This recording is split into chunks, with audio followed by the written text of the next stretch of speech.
The myth of Orpheus and Eurydice is known to us mainly through the poetry of Virgil and Ovid. A few earlier references hint at the myth evolving through many versions, but this is the story that would go on to inspire art for centuries to come, as you will soon see. Orpheus falls in love with the nymph Eurydice and she with him. When they get married, the world seems to be at their feet.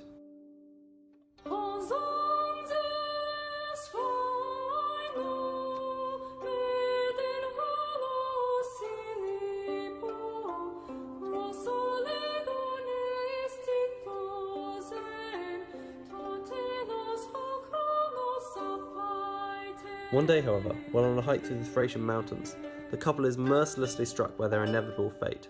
Eurydice gets bitten by a snake.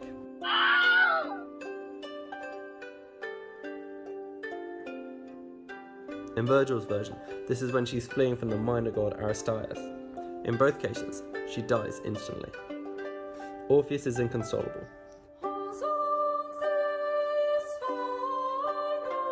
Orpheus, determined to get his one true love back to the world of the living, undertook his katabasis, a journey to the underworld. After having charmed Aron, who granted him free passage into the realm of Pluto, Orpheus subdued Cerberus and thus made his way forward. Eventually, he stood before the magnificent throne of Pluto and his wife Proserpina, eager to hear his plea to take back Eurydice to the world of the living. He performed emotionally on his lyre about the loss of his love. Think of Schlager music. Moved to tears, Pluto gave in to his wish on Proserpina's condition that Orpheus must not look back at Eurydice.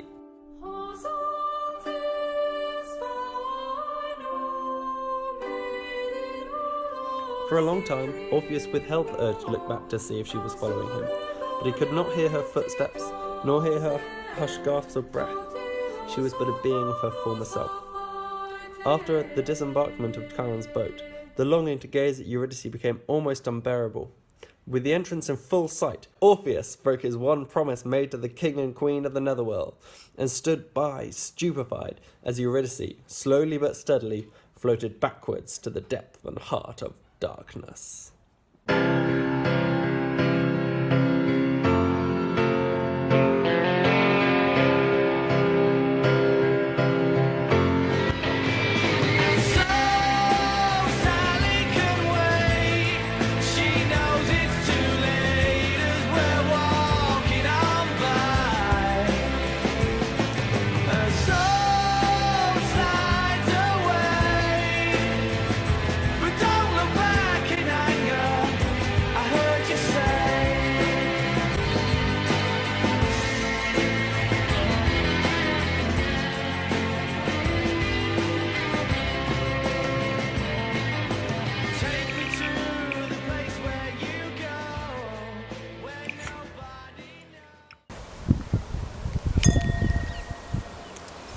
Today we'll be discussing the iconography of Orpheus, how it's evolved throughout the ages, how it's combined different styles and agendas, and what it has ultimately come to. Let's go. So what we're looking at here is a fresco from St. Peter's in Rome, and it beautifully depicts a very Christian-like Orpheus. He has the Phrygian cap, as you can see over here.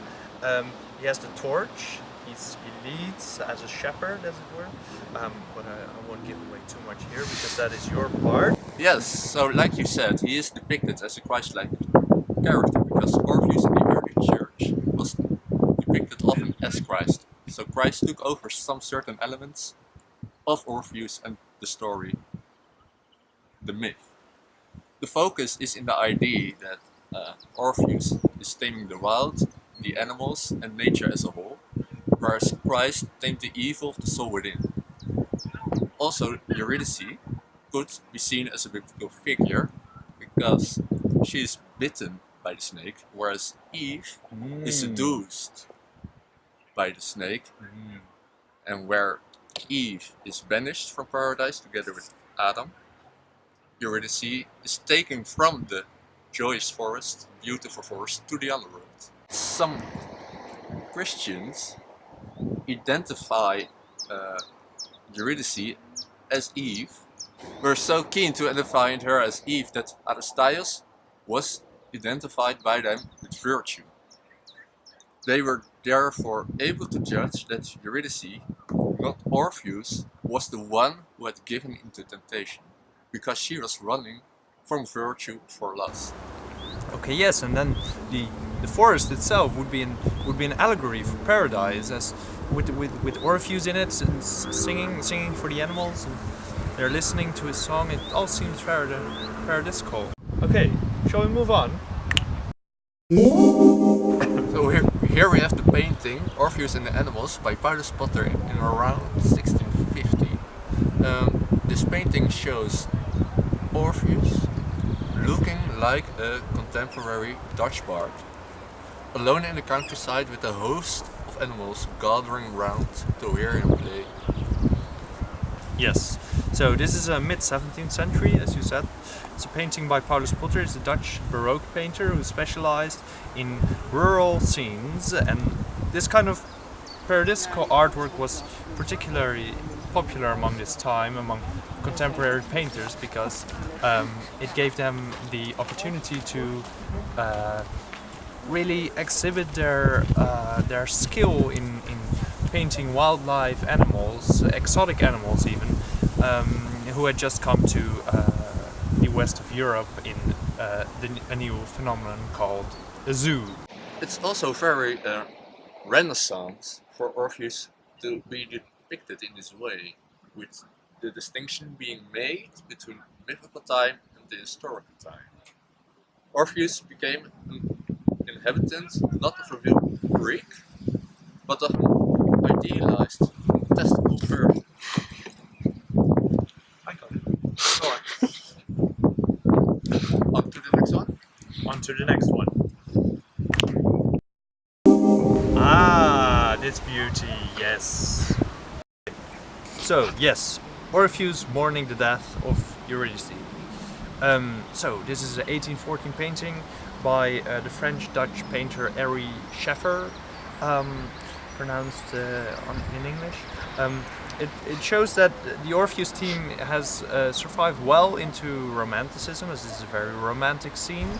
The painting itself is actually in the Dordrecht Museum, the place where Ary Scheffer was born. However, if you ask the staff there, they do not seem to know where it is. So that seems to be a bit of a mystery. Anyway, yes, very romantic. Yeah, that was it.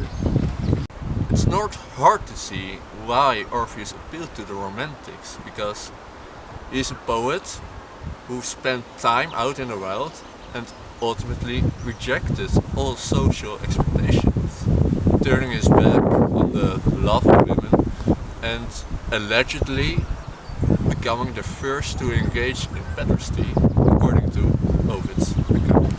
Yeah, if you look at how it's presented here, it's all very romantic scene, yes. Absolutely, he's out somewhere remote, and even though he's mourning Eurydice, the fact that his head is buried in his hands suggests, like a typical romantic, he's really focusing on his own emotions about it. Yes, and if you look at the limbs, it's all portrayed in a almost a dramatic symmetry, evoking a sense of really desperate, heartfelt, crushing mourning. It is all very heartbreaking indeed, but not as heartbreaking as next week, where we continue our journey through the ancient world. I hope you learned something. Shall we go and reminisce about this? Do you want to top this off? Let's get more wine.